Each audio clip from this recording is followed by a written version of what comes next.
Ladies and gentlemen, welcome back to These Go to 11. Once again, I'm Nathan Bell.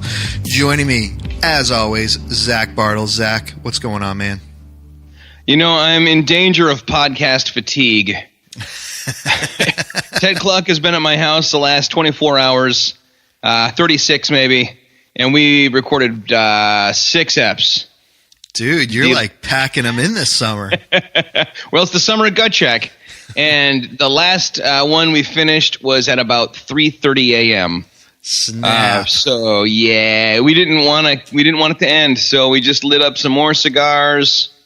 My wife is on this I'm a mixologist kind of a kick, and she's over here like, anybody want blah blah blah. I don't know. I don't drink. I don't know what these names of these things are, but I was intrigued by all of it. I had a mojito, which I think is a feminine thing, and I liked that. The only drinks I like are feminine. But it was a fun time. It was a great time. But when I thought, man, record more podcasts, I got to admit, I had to psych myself up for it. Dude, well, I feel you a little bit, not in podcast overload, but this summer I am co-directing camp at my school. It's a 5-day camp. And so I've been getting up at 5 o'clock every morning to drive in and work, and then, getting home sometime between 4:30 and 5 at night. And, isn't the whole reason you become a teacher so you can sleep in the summer, man? And for the kid. I know. Dodgeball. That's why teachers play dodgeball. Take all the frustration and vengeance out on them. No, so initially I wasn't going to. Actually, this would have been the first summer that I wouldn't have had to, because previous schools that I worked at didn't pay throughout the summer. But this was going to be it. And then I started doing some calculations, and I figured I could pay one of my student loans off if I did this. Oh yeah, that's a big impetus, man. Yeah. I remember getting out from under that monster and feeling like, wow, I can do anything. I know. A weight has been lifted. Dude, I'll fight Cliff Graham right now while I'm still high, on this stuff.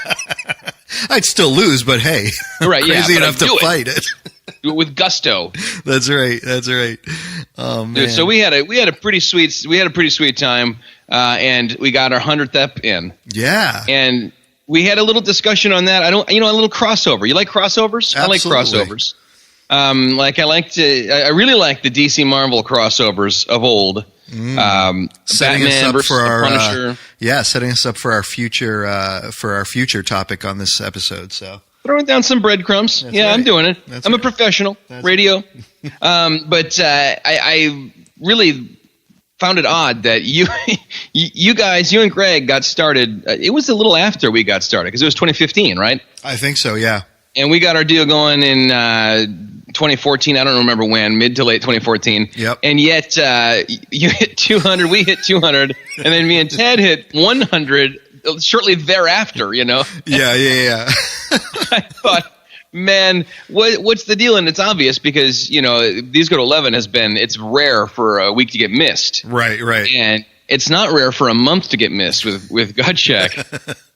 Which made me think it might be an interesting topic to discuss, like why it is that, what is the thought behind very consistent, like the Happy Rant, very consistent every week. If some people are going to be out of town, like you guys, like you and I have done, right? It's record some in advance. Whereas I know I listen to some podcasts, even some very, very popular ones, where it's just like, when a new one's done, we'll give it to you. Right. In the meantime, you feel free to get on Twitter and beg us. Yeah.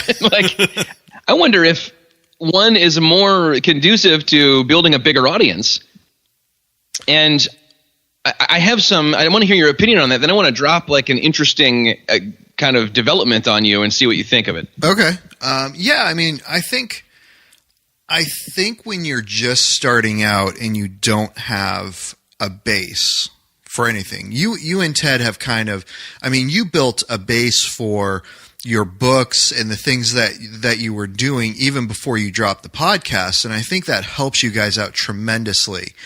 Yeah, where Greg and I didn't have as much of that background. I mean, Greg had written some books, and of course, being pastor, there was a little bit of an audience there, but for him and me, I think it was more we had to be willing to put the work in to do one every single week to really get out there. I mean, at times we were even dropping 2 or 3 a week.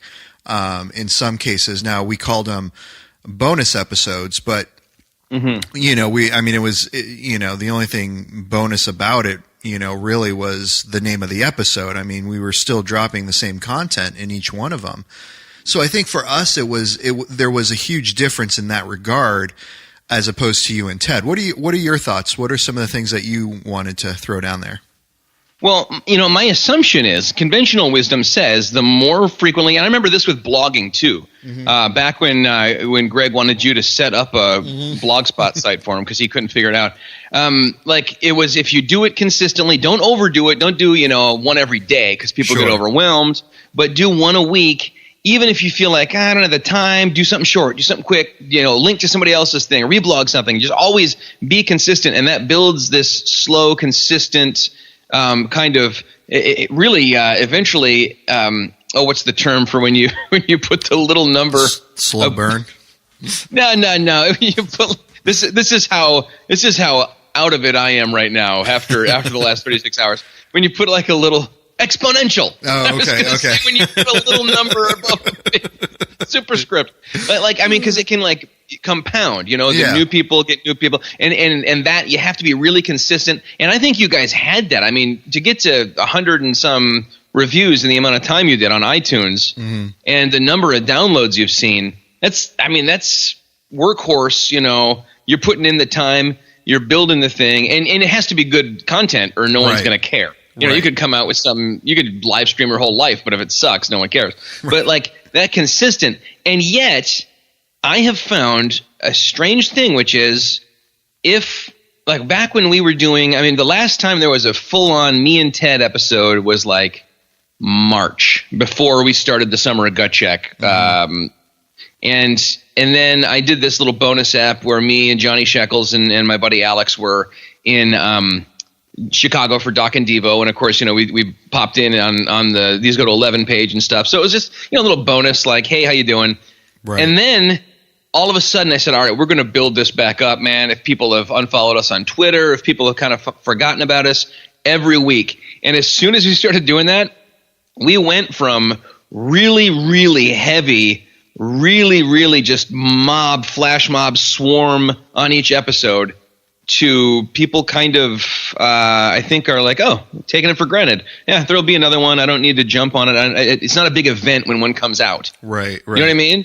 You turn it into, oh, of course, yeah, every Friday this happens. Yeah. Instead of, whoa, there's a new Gut Check, or whoa, there's, I think about Homestar Runner. Do you remember that? Yeah. Oh, yeah. Once in a while, they'll still come out with a new tune.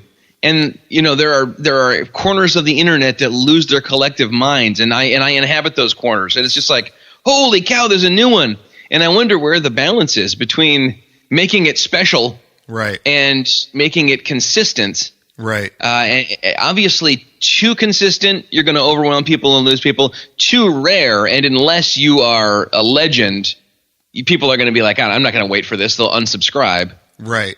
I don't know where you find that. Doc and Devo, they do 2 a week, sometimes plus a bonus. Yeah. So where do you find? I don't know. Maybe it's just different for everybody, and you have to play with it. Yeah, I think that's part of it. I think too, where you establish your presence kind of helps. I think about it almost like communion in some regard. There are churches out there that the sacrament of These Go to 11. I was just going to make more of a general analogy, but we can go with that. No, but if you think about different churches, right? In different churches, some churches will do it as often as the doors are open. There's a communion service. It doesn't matter when it is. Some it's once a week, some it's once a month. And so I think for that purpose, just kind of using the illustration, I don't think a lot of people really think too much in depth, except for, the people who are actually running it. But the congregation itself, I don't know that they're actually necessarily thinking about the frequency of it when they're in there doing it. unless you've been doing it, every time or once a week, and then you go to some place where it's like, oh, this is once a month. This is kind of new. This is kind of weird. Or once a quarter. Yeah, that'll blow your mind. Yeah. Yeah. Reform people. Yeah, exactly. So I think there's just some, the people who are listening to these, they get into a rhythm and a habit if they like the podcast of, okay, this, I know this is just once a month, or I know this is once a week, or I know, in yours and Ted's case, sometimes it's like, hey, we get one a week, and then it's like, oh, we're not getting anything for like 4 months, but the fan base is used to it. And so then when you start throwing a curveball at them, you start throwing something new. It's almost like, I can't process this. What's going on here? And like you said, oh, I've got time to listen to it now. I don't really need to, make sure I get in there. And I think that go ahead. Go ahead. I was going to say, I think that's where Greg and I, lost a little bit of traction. Was we were doing one a week, and it was very, infrequent that we didn't. And when we were making the changeover with Greg needing to kind of cut back, Steve kind of joining in and moving on and joining the podcast, I think we lost a little bit of traction, even though it was really, I think it was only for a few months that we had that going on.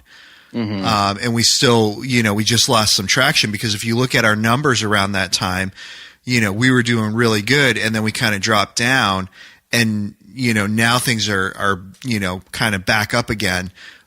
But it really did affect it, even in that period of time. What were you going to say? I was going to say, an interesting thing is when you look at the numbers, which, I don't obsess over them, Nathan, but I look at them all the time. And it's really easy with These Go to 11 because you're on Podbean, which just gives you one straight number of downloads. Yep. For each app. Now, that's not a total number, because a lot of podcast aggregators actually make a copy, their own copy of the MP3, and dole that out. So you're not sure how many people have actually listened, but you can compare them to each other. Right. And what's interesting is people seem to be, in the case of this podcast, 3 to 4 weeks behind, I would say. A good 30% of the people, they listen consistently, but they're not right up to date. They're like, oh yeah, I've got to catch up a little, and they're always a little behind. And I am often with podcasts that I love. It doesn't mean you don't like them. Right. With Clinch, I found that people were often, a month or a month and a half behind. Yeah. And that was whether I was coming out with one every week, or when for a while there, it was every 3 weeks or so near the end, because I had to finish writing this thing. And it was pretty consistent. People were a few episodes behind.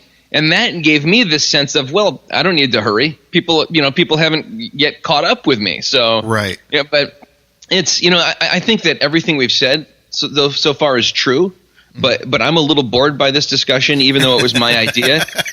And I'm more interested, Nathan, in the thing that you brought up illustratively, which is the frequency of communion. And I'm wondering, at Christ Fellowship, how often do you guys have communion?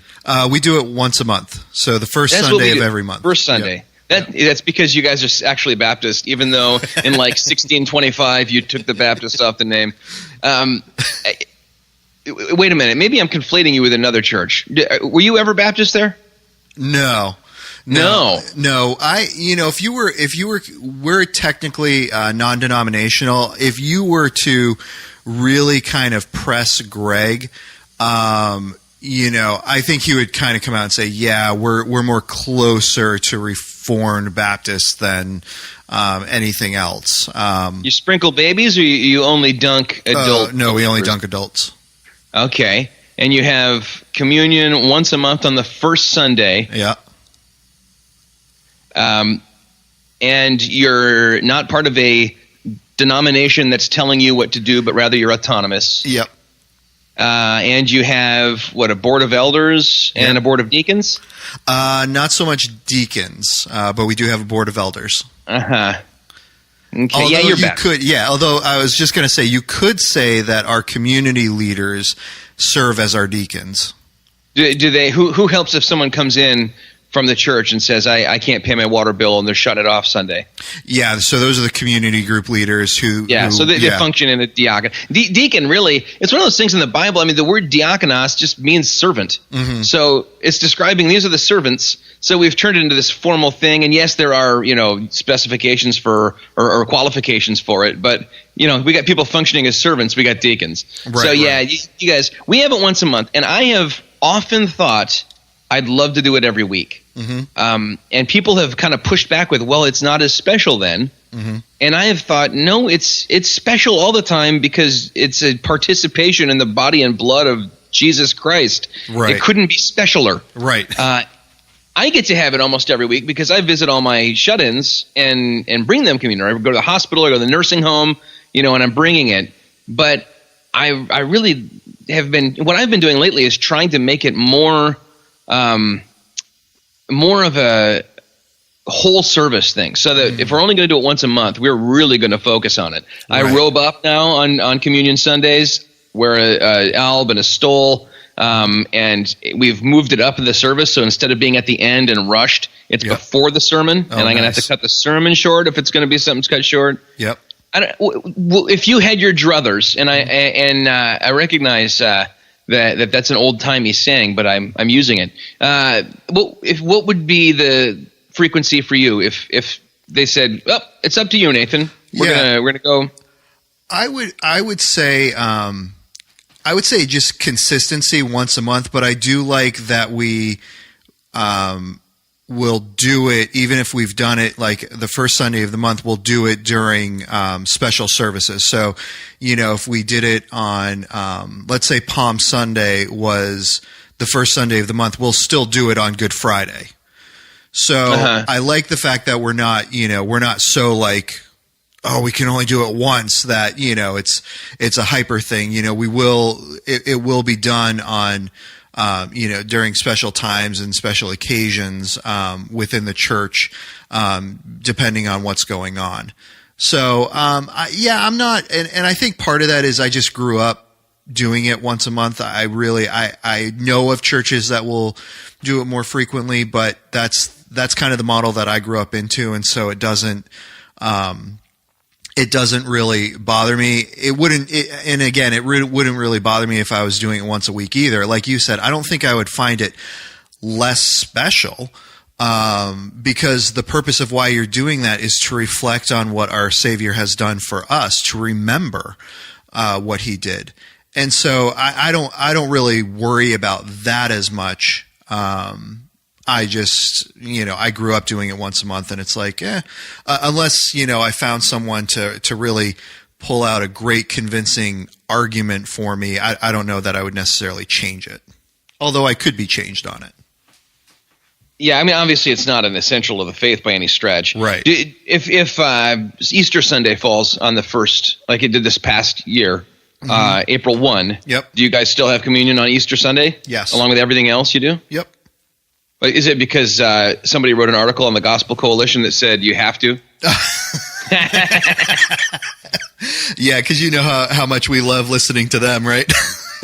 Now, I wonder if part of, and I'm just talking off the cuff now, part of the reason that we don't even consider, and I'm including my church in this too. I mean, it's I've belonged to 3 churches in my life as a member, and they were all long-term deals, and they were all in the same denomination, and I've never heard anyone say, I wonder why we do it this way, and should we revisit whether this is something, in Acts chapter 2, they gathered frequently for the breaking of bread. Right. Should we do this every week? And I think maybe part of it is we don't value it enough, and we think of it in terms as a lot of Baptists, they fall down the really extreme view of mere memorial. This is just to remember. You said to remember, and you're right, because Jesus said this too in remembrance of me. Right. But also, the Scripture does tell us that when we, partake of these things, we do participate in the body and blood. The Baptist confession says that we do spiritually, not corporeally, actually take into ourselves Christ crucified, His crucifixion, all the benefits thereof. Right. And Jesus said, "Unless you eat my flesh and drink my blood, you have no part in me." There's something God's doing, not just something we're doing. Right. And I think maybe your average non-denom / evangelical / basic Baptist church, or not getting into the Lutheran and more sacramental traditions, but in the more just kind of evangelical American view, we've devalued it and kind of stripped it of power and meaning until it's just a way to think about Jesus, just like if I looked at a picture of Jesus, or thought about him dying on the cross, but none of those things are things that we're commanded to do, and they don't have promises and warnings, right? The Corinthians, right. Yeah. You take this unworthily, and this is why many of you have fallen ill and some have fallen asleep. Right. Yee. Right. You've literally died because of this. Right. Yeah. So it's powerful, and I think maybe if we remembered that more, we'd want to do it less. But, right. but once a year, guys. Once a year. Yeah. I'll get really ready that once a year. The Jehovah's Witnesses do something similar once a year. That's the only group I know of that's got annual communion. I don't think it's valid communion, obviously. But, right. I wonder if at least then we would take more care to consider how often. Yeah. Rather than just say, and I say the same thing, that you and I are like, we're coming from the exact same place. Always been monthly, always been first week of the month. And in fact, every church I belong to, we do it with the little cups. We don't go forward. We don't have intinction. It's the exact same way. Little cups. You put them in a little holder in the pew in front of you when you're done. And then after the service on Communion Sundays, we hold hands and say, sing the same song, which is "Blessed be the tie that binds our hearts in Christian love." And it's so rote, and it's almost mechanical sometimes. Sure. Yeah, I've actually, when I was in college, I went to a Wesleyan school, and down at the bottom of the hill was Wesleyan Church, so we attended the church down at the bottom of the hill.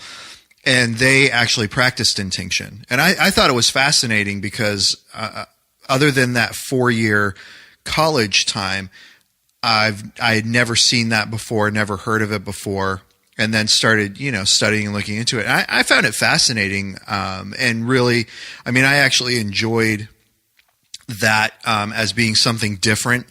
I think they were still once a month, though. I don't think they deviated from that. It was still a once a month thing. But that was fascinating to me. Wesleyan and Methodist churches generally do go once a month too. There's kind of a American tradition, I think, that goes pan-denominational on a lot of this stuff. And what's funny is if you don't like intinction, you can always go on Missional Wear. Shout out to Missional Wear, and go to the. I think it's on the Doc and Devo page. There's a "Sip It, Don't Dip It" Reformed Baptist Anti-Intinction League T-shirt that you can get with graphics by Peter Voth, which I find funny. I have no issue with intinction whatsoever, but I think that's funny that someone would care enough to create a fake organization and then make it real via T-shirts. Right. That's great. Oh my word, that's funny. I definitely gonna have to check that out now. The other thing I did participate in. Actually, I didn't participate in it, but witnessed it. Was my wife's grandparents? Their church did almost like the kind of the Catholic thing where they put it on and then you sipped out of the same cup. Common cup. I wish that I felt comfortable with that. Yeah, well, the only way I would ever feel comfortable with it is if they were doing wine, not grape juice, because allegedly the alcohol does kill a lot of the. Yeah. I don't know though. Someone's got a canker sore right in front of you or something. Is there enough time for that all to get killed by the alcohol? Or yes, because the bacteria that comes from a person can't survive in the alcohol. Okay, I've been science teachered. Yep. Good. I love the idea, and I love the idea of wine, and it's just two hills I'm not willing to die on. Right.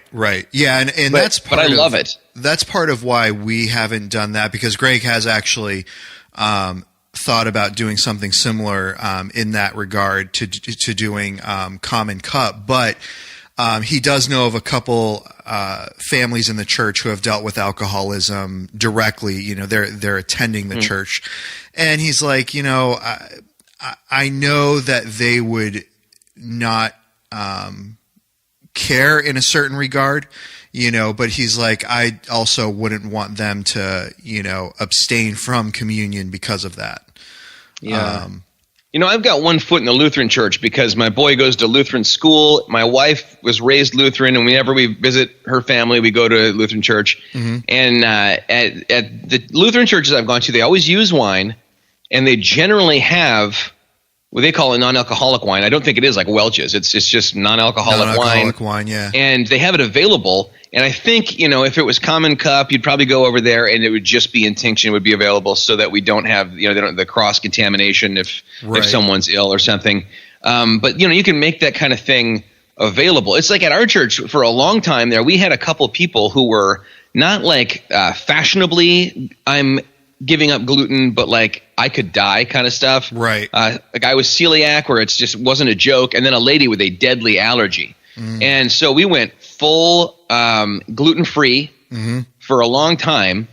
And then the lady with the deadly allergy, her husband took a pastorate. She went somewhere else. And the guy with celiac was like, you know what? This tiny little half a gram once a month is not going to hurt me. You know, I cheat all the time. And so we went back because it was cheaper, easier, and tasted better and didn't have the consistency of like powder in your mouth. Right. Now, but do you do like the oyster crackers, or do you do like a wafer type bread? Or no, not either. Sometimes I'll bring like the little round wafer with the cross on them. I bought like a zillion of those like 10 years ago, and I still have the same box. Maybe if I'm doing a hospital call in a hurry, I'll grab those. Generally, we have a recipe for unleavened bread, and our deacons just take turns making it. They make one little round loaf about the size of my hand and put a cross on it, and we put that on the tray, and that's the one I break when I say, this is my body broken for you. And then I say Jesus said, this is my body. I'm not implying it's my body. Right. And then just clarification there. And what's more, it's not my body.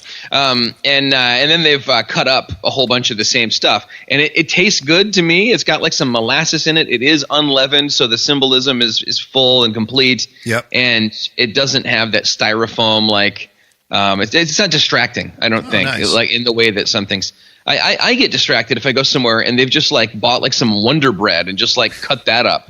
And I have to get over that because it doesn't matter what kind of bread we're using. It's you know, the hard and this kind of thing, but it can get in my way pretty quick. Yeah. And I think for some people, you know, even though wine certainly seems to me a more biblical way, this is oinos we're talking about, but if that would get in the way, and that would be like they'd be preoccupied with the chemical compound in their mouth rather than with what it means, you know, it's not worth pursuing, I don't think. Yeah. Oh, no, I totally agree. It's interesting you brought up, you know, kind of using Wonder Bread or whatever. At the school I went to, they used to bake these whole loaves because, you know, you're dipping it in, so you have to get a piece off. And I remember, you know, this is the one awkward thing about intinction that I remember, because you're always self-conscious about ripping off something too small, and then you're dipping your fingers in there, or ripping it off too big where you're like, I just got half the loaf, you know, I mean. Right. And so you're leaving crumbs behind. Yeah. So I do remember that being kind of like the one thing that was always like joked about, you know, after communion is like, so was yours too big or too small? Yeah, I like the breaking off, everyone breaking off a piece though. Yeah. There's something in the action then where, and as a Baptist, I want people to think of this as a sacrament of the church, not some little thing anyone can do anywhere, and it's kind of cute, and you know, a sacrament of the church, and we do it when we're together. Yep. But I don't want them to think I'm doing anything magic up there. Yeah. We do teach that you do partake of Christ crucified spiritually when you take it in. You're not.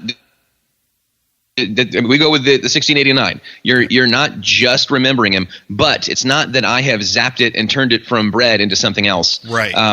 And I don't mean to be flippant about people who do have a teaching of especially consubstantiation, which I think is a beautiful thing too. And I don't have I don't want to fight about that, but I want to be clear about what we're teaching and what we're doing. And if everyone's clear about it, I think there's a lot less chance for misunderstanding. And I think if we teach about it and talk about it, we're way more likely to ask the question, why do we do it once a month? Maybe should we try once a week for a couple months and see what we think? Or, should we try some different methods? Would it be cool if people came forward, or is there someone who can't walk well and they'd feel excluded if we brought it to them? Mm-hmm. There's so much, just breaking out of those habits, those going through the motion kind of things, and changing any little thing can kind of shake you out of your stupor, and go, oh, wait, that's right. There's something to this. Right. There's something behind this. Right. Yeah. And I think those things are important, especially for us as believers, because I feel like so many times, even these little things build on and add to the notion that God works in certain ways and he can't work outside of these things. And when we break outside of those, we remember that, people are doing things differently all the time and in every way, and God is still meeting with his people where they are. As long as we're not, going completely off the rails with, what Scripture's teaching in terms of, the method, and it doesn't, all it says is, as often as you do this, and so, making sure that as churches we are taking the time to do it, that's the most important thing. But I like what you said, because so many times we are just in this, automatic mode where it's like, oh, this is just the thing to do. And so really taking the time to examine ourselves and remember what Christ did and what we are doing ourselves in that moment is so important. Let me ask you one more question, Zach, about communion, because I found this fascinating. I know a lot of pastors who disagree on this and do different things. Weddings with communion. Do you allow the bride and groom to have first communion together as husband and wife, or is it something where you say, I don't mind if you have communion, but I want to offer it to everyone who's there as part of the service? Or do you just say, nope, this isn't part of the church service, and so we're not doing it? I have only once had anyone request it, and I said, I will do it for you, but I won't offer it for everyone. Okay. And we had it was really convenient, because one pastor had brought this very, very big wide kneeler and left it at our church for a different pastor to pick up for his church. Mm-hmm. And in the interim, we had a wedding where they wanted to do communion. So I had them kneel, and and they put their hands out as at a communion rail, and I gave them both it was beautiful. I'd like to see it. I'd like to see that more. Mm-hmm. The reason I won't do it for everybody is because a wedding is not a gathering of the congregation of the saints. It's a communal public gathering, bringing in a mixed group. And I think there would be a lot of people who would say, oh, we're doing this? Sure. Okay. I remember when I was a kid, we used to do this, at my church. Maybe I had first communion when I was 6 years old at St. John's Catholic Church in, Paducah, Kentucky or something. And I haven't done anything that would indicate or read the scriptures or thought in a way or lived in a way or anything to indicate that I really am born again. But I have this, it's nostalgic for me. Mm-hmm. I wouldn't want to be the one to offer that to them and have them partake of this in an unworthy way. Right. So I'm not going to – we don't do closed communion at my church. I understand why some churches do. Mm-hmm. We have open communion. I take a moment at the beginning. I stand at the altar and I say, listen, if you have put your faith in Jesus and you're baptized, then you belong here with us and you're welcome to take this meal with us. Right. And I believe that it's a really beautiful way, if people from different denominations and different congregations are worshiping together, to take communion together. And I really like it that other churches have open communion, because then as I visit other places, I can experience different ways. And I try not to be, but I'm always just a touch kind of offended when I can't. Right. Even though I get the reason behind it, right. but there's a certain exclusionary exclusiveness that makes me go, wait a minute, we see things a little differently and we do things a little differently, but are you implying here that I'm not worthy to come to the altar? Right. Yeah. It's up to everybody individually. But yeah, with weddings, I've only once, and it was a Burmese couple at the Burmese church that meets in our building. And they really wanted it, and I was more than happy to provide it. Nice. Dude, this has been a great kind of turn of events here in what we're talking about. I remember, dude, it's always an adventure. I know, right? I remember getting the text from you, and it's like, hey, let's talk about 100th episode and milestone and blah blah blah. And it's like, okay, that sounds cool, and then it's like, nope, let's not talk about that. I'm tired of that conversation. One thing I do want to mention to kind of use your hard work and your platform to promote something else is the Summer of Gut Check T-shirt that I designed that I'm just so proud of it. It's going to be available soon. Do you remember the black Metallica Ride the Lightning concert tour T-shirts? Yes. I got a Summer of Gut Check one that's exactly the same. Nice. It's got the same font and the same 3D metallic Gut Check podcast at the top. It's got the lightning and the blue fire, and then I don't know what the world that thing was in the middle of the original T-shirt, but it's a podcast mic instead. Nice. And it's got the scratchy font. It says summer, and then on the back, instead of tour dates and cities, it's got dates and episode names. That's awesome. It's pretty money. And we're going to get those up there shortly. And, I know Missional Wear is really rocking it with the one T-shirt on the Gut Check page, but we're going to have them outnumbered 4-1 soon. But I thought you would appreciate that. Yeah, dude. And I will send you one of those, man. Awesome. Yes, I want to know. And as soon as you make sure that you at least send me the links personally when you get them up, like tweet out, because you have I gave you access to the Facebook and Twitter account, right? Yeah. Okay, yeah, so make sure you blast them out on the These Go to 11 Facebook and Twitter too. Nice, yeah. Thanks, man. Hey, speaking of which, we should probably put a little poll up about communion when we launch this puppy. How frequently do you do it? And let's see what people say. I'd be very curious. Yeah, that would be good. I got to figure out how to do that now. Oh, when you go to tweet, there's one option just looks like a bar graph. You click it and boom, you've got your little poll. Okay, yeah, cool. It's super easy. Dope. Do we have time to talk Ant-Man and the Wasp, or do you got to get going to another movie? No, man, we got time. We're going a little later, so we got time to talk about that. We're going to 11. That's right. Not quite to 11, but speaking of which, aside, we always, when the Clucks are over here, we always put a big movie screen up and a projector and watch a movie on it. Uh-huh. And last night we watched another Christopher Guest fake documentary by the name of Waiting for Guffman. You know that one? No, I don't. Really? Oh, yeah. Dude, you gotta watch it. So it's not all the same cast. There's no Harry Shearer. There's no Michael McKean. But it's Eugene Levy and all kind of Parker Posey. Kind of the staple of that kind of mockumentary. And it's about this. It's about this small town in Missouri that's having its sesquicentennial celebration. And there's this guy from New York who teaches theater and drama at the high school in this little Missouri town, Blaine, Missouri. And he has written a musical about the 150th anniversary, about the town. And it's about just this really weird little world of community, small town theater. And they get it in their minds that they might be able to take this show to Broadway. It is so fun. It's funny in the exact same way that Spinal Tap is, where everything is done without a wink, without any... everything's straight face. Oh, you check it out. Waiting for Guffman. Waiting for Guffman. All right. Of course, there's a bunch of them. It's Best in Show. There's what's the folk song one?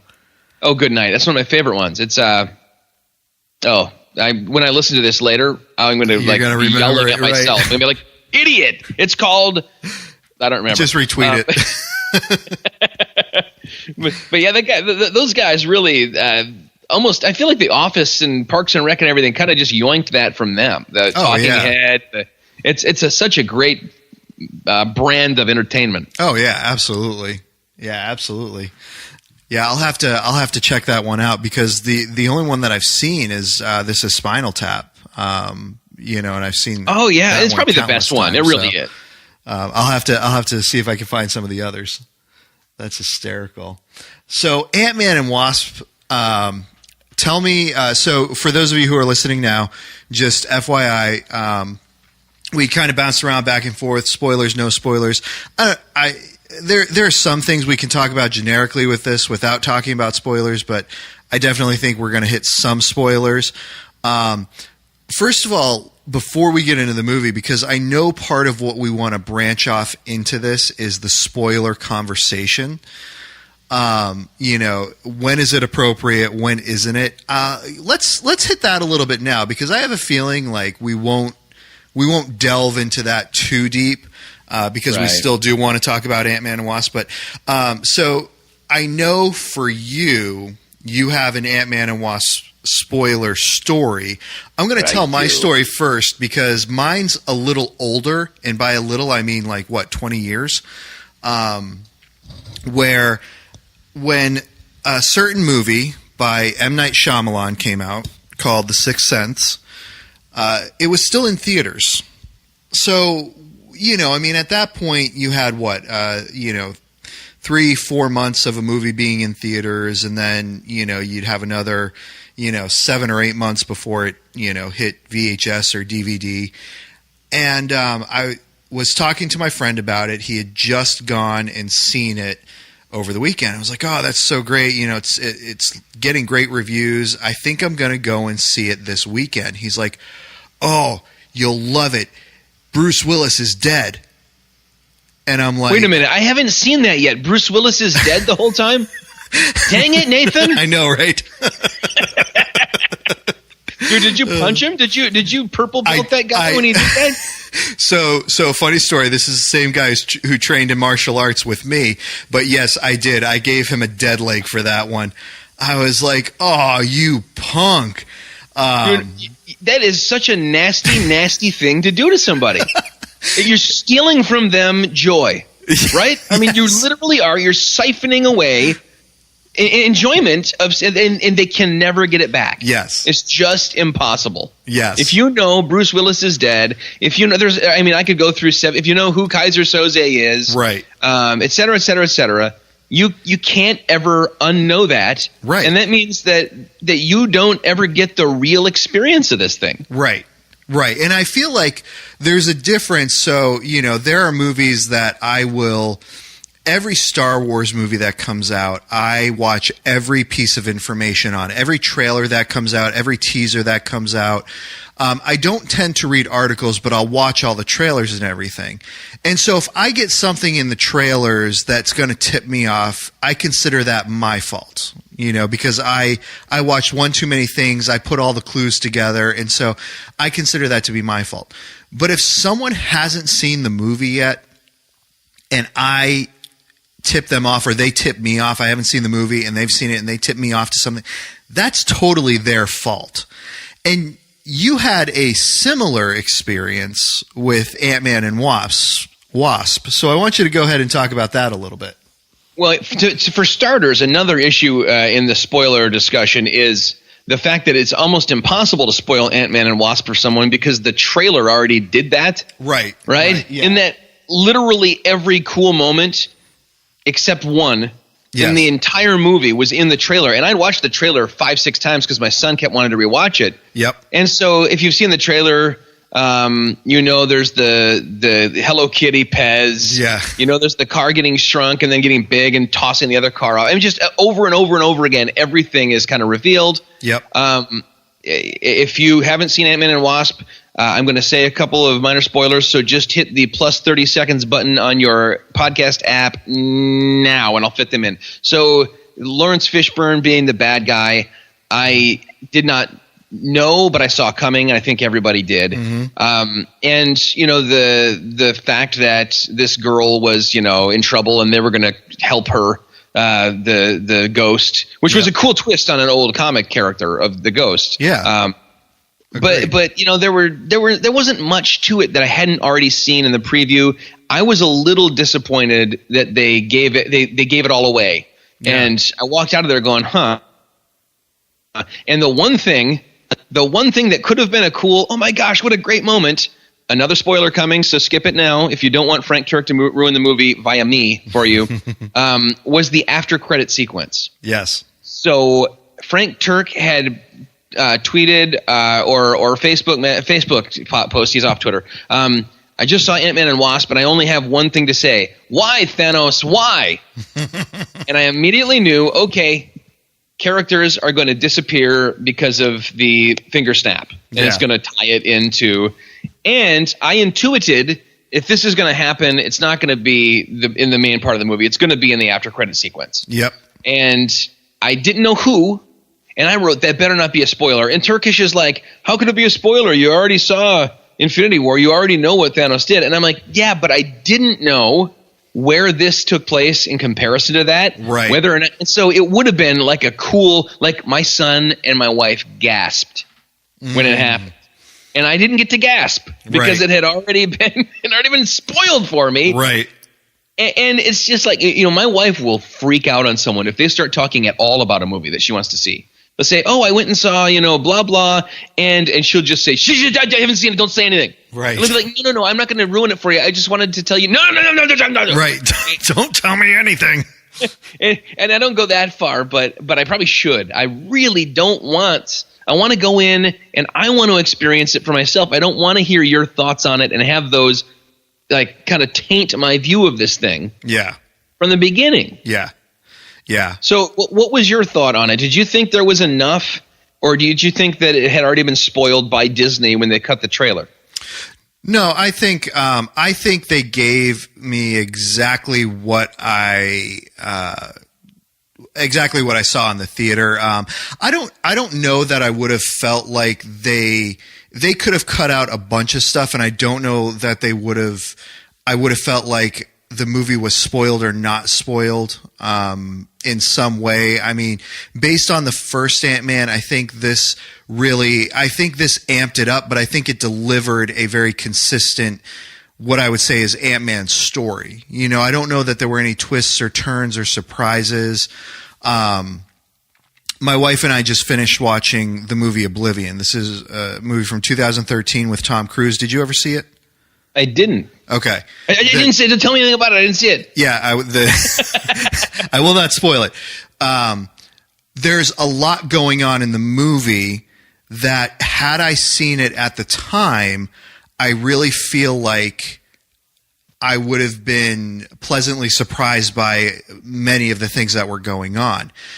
Seeing it all these years later, and honestly, there was very little that I knew about the movie, but seeing it all these years later, I was actually able to kind of go through and be like, oh, this is going to happen, this is going to happen, this is going to happen. And my wife was kind of laughing at me until all those things started happening. And she's like, how did you know that? It's like, because the movie really, at the time, I think would have been more unique. Now, a lot of these things have been done. And so I saw it coming. And I felt like Ant-Man and Wasp was very similar in that regard. There wasn't really anything in there that I was kind of like, oh my gosh, like the stuff that we talked about earlier with what happened in the post-credit scene. Nobody really spoiled that for me, but I saw it coming. And so for me, it's more difficult to gauge that. Now, I will say this. I think the last movie that was spoiled for me was The Force Awakens, Star Wars The Force Awakens. And I'm going to bring up the spoiler, so if people want to fast forward, they can. But I will say this, that movie being 2.5 years old, yeah, that's the scene that was spoiled for me. And it was the person who was talking to me thought they were being really clever and trying to not give anything away, but it's like in mentioning and saying what they said, I totally knew what was going to happen. And so I want to talk to you a little bit about when do you think it's okay to drop a spoiler on something? It's at least 10 years. Okay. Before it's okay in common, at least. Okay. And I mean, if it's a movie you're telling, if you like it and you're telling people they should see it, then never spoil it, right? Right. If it's a semi inconsequential, like in a sermon illustration, I'll occasionally talk about a film, and I'll sometimes say, look, this is from if I'm talking Raiders of the Lost Ark, I'll say, tell you, I'm going to talk about the end, but, what have you been doing since 1979 where you couldn't see this thing? Right. You didn't have 2 hours. But I feel like anything more recent, and even like something 7 years ago is 2011. That I can't believe. Mm-hmm. But if a movie came out 7-8 years ago, I feel like there's so many movies out there, and they're now so accessible that they have a longer lifetime. Yeah, they don't disappear into the just alphabetical back room of the video rental place anymore, and no one looks at them. They're still on Netflix as you go through and stuff. And so, yeah, just don't be that guy. Yeah. Don't be that. And people who think they're funny in doing it, are these the same people who would I remember we were just at camp. I was a camp pastor up in northern Michigan. We were talking about a week where it was like 97 degrees out. Mm-hmm. And obviously there's no air conditioning in these cabins. And one guy went into another guy's cabin and built a fire in the fireplace and just stoked it. And I'm like, okay, that's the kind of guy who's going to spoil a movie for you and think he's being cute. Right. Although I got to be honest with you, if it's not happening to me, I'm going to laugh my head off. That's a pretty funny gag. Oh, man. Yeah, in general, when I'm talking with someone, and working with my buddy Nathan has actually really helped kind of refine what I think is spoilery and not, because if you're writing a review on something, you can't write spoilers on it. You have to keep a lot more general and generic when you're talking about certain things. Mm-hmm. But for me, I feel like, if I'm talking with someone, usually what I'll do is, I will ask them, have you seen this? And usually I have about a year threshold on stuff. So if somebody's sitting there and we're talking about something, I'm not going to talk about anything more recently without that question popping into my head. If it's over a year, then mostly with the people that I know and am familiar with, I generally assume they've seen it, because most of the people I hang around with are movie people. So it's very rare, but I usually do throw the question down and I'm like, have you seen this? And I'll say, with a lot of those people too, if they haven't, if it is older than a year, they'll be like, oh, I don't care. I'm probably not going to see it at this point. So, and I think that has a lot to do with, just if I want to see a movie, I'm going to go and see it now. Unless with Oblivion, I had a friend who just he loved the movie, but he was really the only one that I knew who loved the movie. And so he kept recommending it to me. Finally, I just saw it this past week, and it was a good movie. And there was a lot going on in there.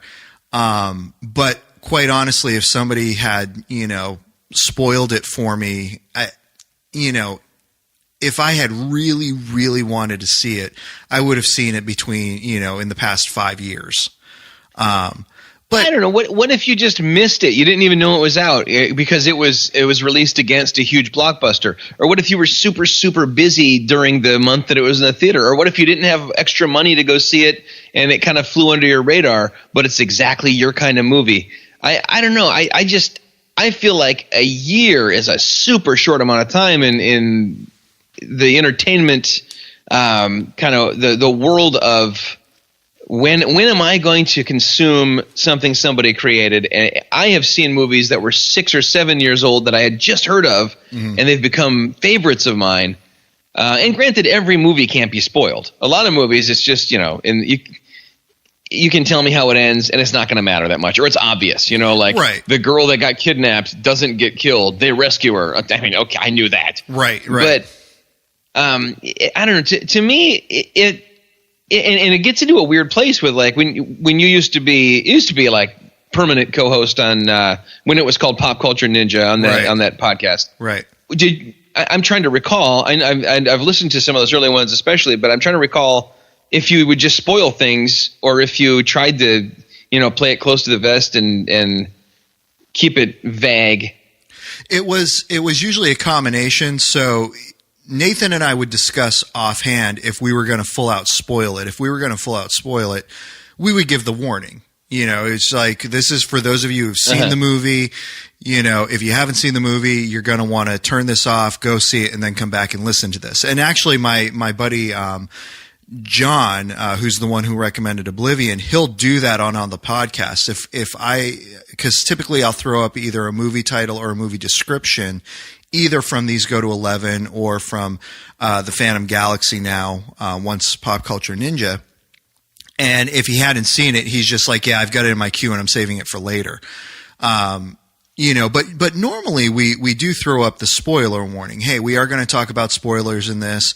You're not, this is the time to kind of, shut it off. Or a lot of times we will, again, warn and say, we're not going to talk about spoilers in this. We're just going to give a general review. And I'll say there have been times where we've said, we're not going to talk about spoilers. And then we start talking, we're like, you know what? We really can't talk about some of these other things unless we talk about spoilers. So go ahead and turn it off and come back to it later. So we try to give a really good warning before we do that.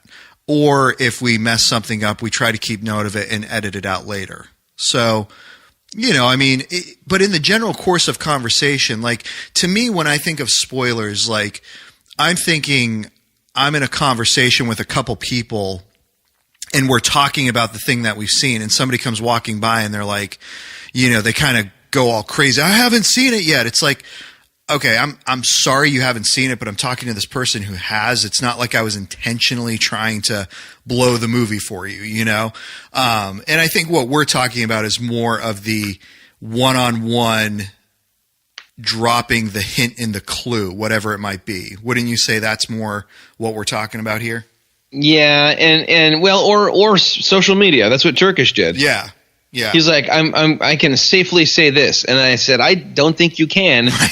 And he insisted, and still does to this day, that he did nothing wrong and is innocent of spoiling, and that I'm being stupid.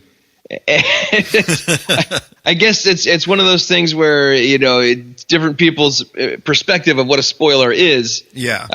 Or is going to differ. And I'm taking the chance by being on social media. It's like with me, with a show that I watch. I don't have cable, right? I have Amazon Prime. Yep. And in addition to that, if there's a show I like, my wife and I will buy the season of the show. It's cheaper than cable. Sure. Because we don't watch much TV. So there's a show that's a spinoff of Breaking Bad called Better Call Saul. Yep. It's probably the best show that's ever been made, probably tied with Breaking Bad for that, in my opinion. I think it's just insane. So what I do is, when I buy the season, I get to watch it the day after it airs. So it airs at 9 on Tuesday, say. Wednesday morning, it's available to me. Wednesday night, my wife and I will watch it. Yep. Well, I have to make sure I don't go on Facebook on Wednesday, because I'm part of like 3 different Better Call Saul groups. Right. And my feed is just going to be full of people going, oh my gosh, could you believe when? And I'm like, don't want to see it. It's on me to avoid it, I think, on social media. Sure. And I should have seen that word Ant-Man. I just saw Ant-Man and Wasp and stopped reading. It was my fault, right? I mean, so if I want to know nothing about it, I can keep myself from knowing something about it. Right. Well, and I think too, like, normally what I'll do when I'm engaging with someone too is, like I said, I throw that cursory, like, hey, have you seen this? For me, again, like the circle of friends that I'm in, for the most part, we are seeing things within a year of when they came out, or it's just kind of like, there's so much going on with it. And I don't know that there's a ton of stuff that's huge spoiler. I mean, I feel like Marvel has some hidden secret, some hidden gem in it always. And so we're typically seeing that opening weekend or within the weekend of opening weekend. It's not very late that we're seeing some of those things, but I feel like most of the movies that come out, there aren't those huge like Sixth Sense spoilers out there where it's like it threw you totally into left field and you're like, what just happened? And I don't know if it's because it's the type of movie that's coming out, or or what. My friend John that I was telling you about, he's actually very similar to your wife in that regard, where he doesn't want to know anything about anything that's going on with any movie that he wants to see. So any of the Star Wars movies that come out, he very much just avoids trailers like the plague, for the off chance that they're going to drop something in there that could be a spoiler. Right. And, for me, and it might just be the differences of what you think a spoiler is or isn't, if we were, watching a trailer of Star Wars A New Hope, from 1977. Those trailers that they used to make for movies were like 3 or 4 minutes long. Yeah. You cram a ton of information into those. For me, I'm just kind of like, it is what it is. I was annoyed with the Sixth Sense thing because, again, the movie was still in theaters at that point. It's not even like, it had been out a year. It was still running on the screen, and it wasn't even and I had specifically said, "Oh, I'm going to see it this weekend." Yeah. So I think there are differences, with the spoilers and stuff too, of, different people that you're hanging around with and all that, and I've got to bounce, but I've got 2 closing thoughts. Okay. One. Trailers are the biggest offender of spoiling. Mm-hmm. Hands down, the people who make them, they don't so much care, I don't think, if they really kind of suck the fun out of watching the movie. If they can get you to buy that ticket, that's what matters. Right. And, I remember seeing at least 2 trailers in the past 10 years where I thought, I wish I could have seen that movie, but I never will. One of them was a movie, I don't remember what it was called, but Richard Gere was in it. Richard Gere is hunting an assassin. He's like an FBI agent or something. Okay. And it's an assassin that strangles people with a garrote or whatever you call garrote. What do you call that? You probably have one in your house, right? The assassin thing with the wire you strangle them. Yeah. And 2/3 of the way through the through the trailer, they just show him grab a little thing off his watch and pull it out and strangle somebody. It's like, oh, he's hunting the bad guy and he's the bad guy. Right. And now I know. And now why bother to watch the movie? Right. So trailers, I hate trailers. I love, I always get the movie early enough to watch the previews. It's one of my favorite things. Mm-hmm. But half the time I'm like, okay, not so much. It's like girls, right? Walking around going, you're very pretty. You don't need to show that much to everybody. Right. All right. You're in fact, less is more. Right. Same thing with the movie trailers. And I'm going to probably get some kind of hate mail for that and shaming people or something. Oh, well, if the shame fits, wear it. That's right. And the other thing is, you really can spoil a movie without telling me the spoiler by saying, I won't tell you how it ends because I don't want to spoil it. Right. Boom. Right. I know there's a twist now. Yeah. I know so now I'm ready for it. I'm trying to guess what it is. I'd like to be caught off guard. I'd like to be sucker punched by it. Right. That's what the filmmaker intended me to experience. And so just to say less is more again when describing a movie. And I do like hearing about movies I'm never going to see if people love them. Mm-hmm. Spoil away. I especially like talking about movies I've seen with people who've also seen them. Right. That's my favorite cinematic conversation. Yeah. But spoilers are one of my great pet peeves that they really challenge my sanctification, Nathan. Understandable. Oh man. Well, dude, this was good. We'll have to sit down next time and really talk about Ant-Man a lot more because we just kind of talked about spoilers and all that. But what are you going to see tonight? Skyscraper. Oh, dude, at the end, it turns out that The Rock is the skyscraper. They're the same. I thought it was going to turn out that he jumps out and he's like this albino gorilla from Rampage. Oh, man. Dude, this was great. We're going to go ahead and sign off now. Zach, we just rocked the Casbah. These go to 11.